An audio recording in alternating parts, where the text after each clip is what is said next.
Bonjour, c'est Femme et Grâce. J'espère que vous allez bien et je fais cette vidéo pour vous parler de quelque chose qui peut nous permettre de mieux avancer dans notre vie. Je voudrais parler du pardon. J'aimerais parler du pardon parce que je trouve que beaucoup de gens n'arrivent pas à avancer parce qu'elles n'arrivent pas à pardonner les gens qui leur ont fait du mal dans leur vie en fait. Effectivement, ce n'est pas une chose facile à faire, mais il est possible qu'on puisse arriver à le faire. Donc, moi, par exemple, lorsque je n'arrive pas à pardonner quelqu'un qui m'a fait du mal, je me sens très très mal par la suite. Je me sens déjà mal parce que la personne m'a fait du mal, mais je me sens aussi mal parce que je n'arrive pas à pardonner la personne. Et quand je ne me sens pas bien, parce que je n'arrive pas à pardonner la personne, c'est parce que j'ai l'impression que je tourne en rond, j'ai l'impression que je n'arrive pas à avancer. C'est comme s'il y a une barrière sur mon chemin en fait. Et je ne me sens pas tellement bien que j'ai l'impression d'être une autre personne. J'ai l'impression d'être engloutie dans les eaux. C'est comme si mon atmosphère était remplie, mais vraiment des ondes négatives. Donc rien que de la négativité. Et j'ai réussi à mettre quelque chose en place depuis longtemps, depuis quelques années déjà. J'arrive à pardonner la personne en mettant en place quelques stratégies, quelques astuces en fait. Et c'est quoi ces idées-là? Ben, tout ce qui est vengeance, je mets de côté. Tout ce qui est rancune, je mets de côté. Tout ce qui est comment on appelle ça? Tout ce qui est haine, je mets de côté. Et du coup, lorsque je mets déjà toutes ces choses qui sont déjà très négatives pour nous, eh ben, lorsque je les mets de côté, je dégage déjà mon atmosphère. Une fois que mon atmosphère est dégagée, je me mets à prier pour la personne qui m'a fait du mal. Alors que c'est la personne qui m'a fait du mal, mais au lieu de prier d'abord pour moi, je prie d'abord pour la personne qui m'a fait du mal parce que je sens que je n'arrive pas à pardonner. Donc, le fait de prier pour cette personne va ouvrir le chemin vers le pardon. Et une fois que je prie pour cette personne, eh ben, je me sens libre, je me sens bien dans ma tête. Parce qu'en fait, dans ma prière, le plus souvent, je vais demander au Saint-Esprit de toucher cette personne afin que cette personne, en fait, puisse changer. Je demande au Saint-Esprit de toucher le cœur de la personne afin que la personne ne fasse plus du mal aux autres. Et une fois j'ai fait ce genre de prière, et ben je me sens tellement bien parce que c'est la chose la plus difficile à faire, c'est-à-dire prier pour la personne qui vous a fait du mal.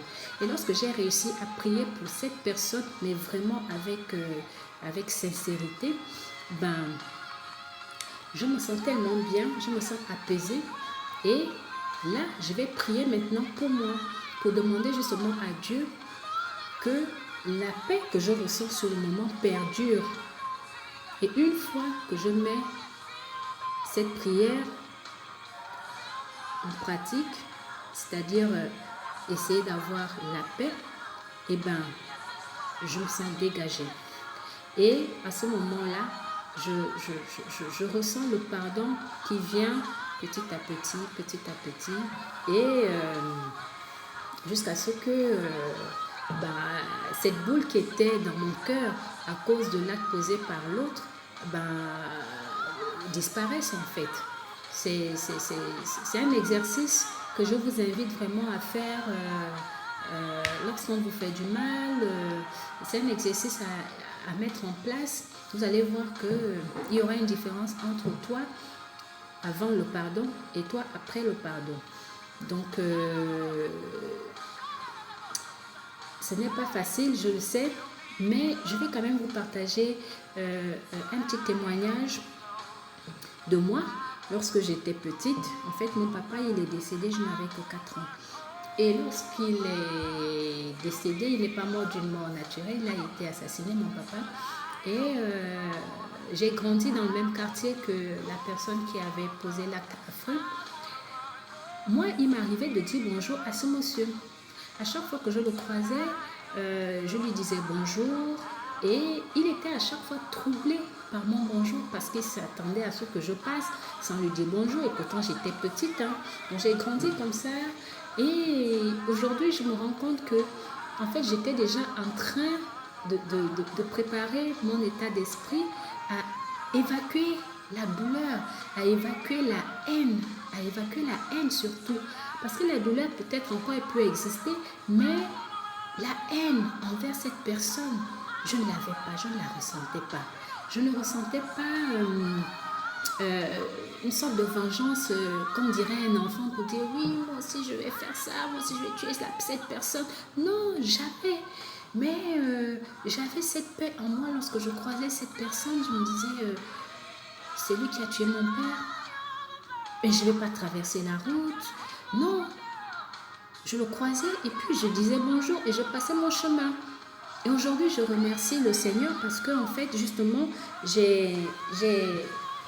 ça m'a tellement transformée et je suis une belle personne aujourd'hui parce que la haine, je la connais vraiment pas, je la connais pas.